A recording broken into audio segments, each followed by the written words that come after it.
Eto na naman tayo eh. Katatapos lang na matinding laban natin sa mga pulis. Ngayon, kinakabahan na naman tayo. Baka bigla na naman tayong sugurin dito, boss. Huwag kayong kabahan. Alam ni Tanggol ang ginagawa niya. Kalkulado niya ang bawat galaw niya.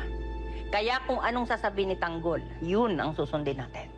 Boss, ang iniisip ko lang, yung kasamang attorney ni David, baka mamaya, yan ang magsumbong sa atin sa pulis.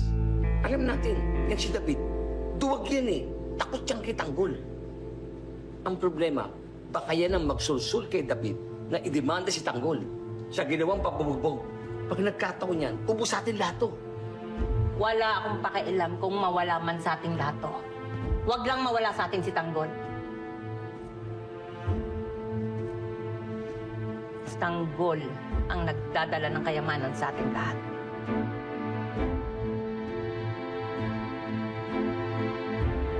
Ang malas ni David, sa dami ng pasukan ang pupuntahan niya, bakit dito pa siya napunta? Ang sabihin mo, inadya yun na dito siya pumunta. Nang dahil doon, nalaman ni Tanggol na ginagamit ni David yung pangalan niya at ang pagkatao niya. Bakit kaya ginawa ni David yun? Bakit kaya kailangan niyang gamitin ang pangalan ni Tanggol at ang pagkatao niya? Ano naman kayang masamang pinaplano ni David kay Tanggol? Alam mo naman yun eh. Walang ginawa mabuti yun. Si Tanggol ang napapasama sa lugar natin. Pero ang totoo, silang dalawa ng tatay niya ang mas masamang tao kaysa kay Tanggol. Sigurado ako, may ginawa naman kalokohan yun. Kaya ginagamit ang pangalan ni Tanggol.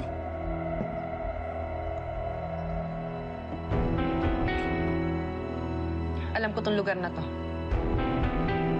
Ito ang mansyon ng mga kabalyero. Kung sa mga kabalyero yan, bakit nakapangalan kay Tanggol? At bakit sinasabi ni David na sa kanya yung titulo? O di ibig sabihin, ginagamit ni David ang pagkatao ni Tanggol? Bakit naman niya gagawin yun? Ang ibig sabihin, nagpakilala siya sa mga kabalyero na ang tunay niyang pangalan ay Jesus Nazareno Montenegro. Kung ganun, niloko niya sina Senyor Facundo. Hindi malabo mangyari yan. Tuso talaga ang pagkatao ng David na yan. Kinamumuhian niya sa may amin. Hindi kaya may sabit si David. Kaya ginamit siya ang pangalan ni Tanggol para si Tanggol ang mapasama. Sigurado ako may dahilan ng lahat ng ito kung bakit niya ginagamit ang pangalan ng Tanggol. Pinalalabas niya na siya si Jesus Montenegro. Pero ano kaya ang tunay na dahilan kung ba't siya ginagawa yun? Alalaman din natin yan, Teng.